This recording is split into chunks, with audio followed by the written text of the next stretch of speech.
वो 17 साल पहले मेरे पिताजी गुज़र गए थे। मैं महादेव की बहुत भक्ति करता हूँ। मुझे 6 महीने पहले सपने में नागा साधु आए जी। और एक जन बोला कि मैंने बोला तुम मेरे पिता बन जाओ, तो कहते हैं कि खंडोबा मंदिरा पूना, मैं तो आ जाऊँगा, क्या तू मुझे सँभाल पाएगा? तो प्रभु इस स्वप्न का क्या अर्थ है? देखो, भगवान मंगलमय अपने शरणागतों के अंदर आते हैं स्वप्न, जैसे कोई भागवती, कोई इनका कोई अर्थ नहीं है। आप समझो, जब जगत स्वप्नमय है तो स्वप्न तो स्वप्न है ही। ये जगत भी भगवत स्वरूप है। पर इसका देखो भगवान शिव क्या कह रहे हैं, उमा कहूँ मैं अनुभव अपना, सत हरि भजन जगत सब सपना।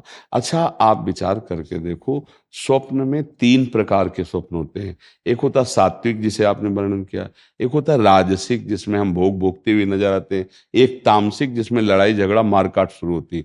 और एक होते हैं बिल्कुल फेक, बिल्कुल व्यर्थ के, जिनका कोई मतलब नहीं होता। तो ये तीनों गुणों से आए हुए स्वप्नों में यदि कोई महात्मा आता है, कोई भगवान आते हैं, तो हम उसे भगवान की वृत्ति जो पवित्र है उसे कृपा समझते हैं। लेकिन हम उसको इस चिंतन में लेते हैं कि इसका मतलब क्या होता है। कुछ मतलब नहीं होता, स्वप्न है। एक दिन राजा जनक जी ने स्वप्न में देखा कि मेरा राज्य छिन गया और मैं भिखारी बन गया और बहुत भूखा हूं।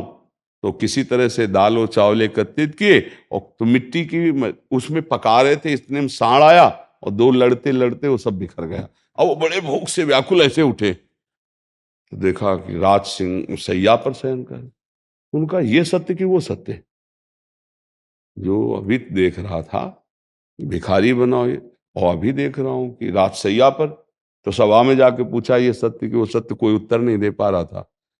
तो अष्टावक्र जी हैं, वो बहुत बड़ा प्रसंग, लेकिन सारा वो सीधे बोले, ना ये सत्य ना वो सत्य।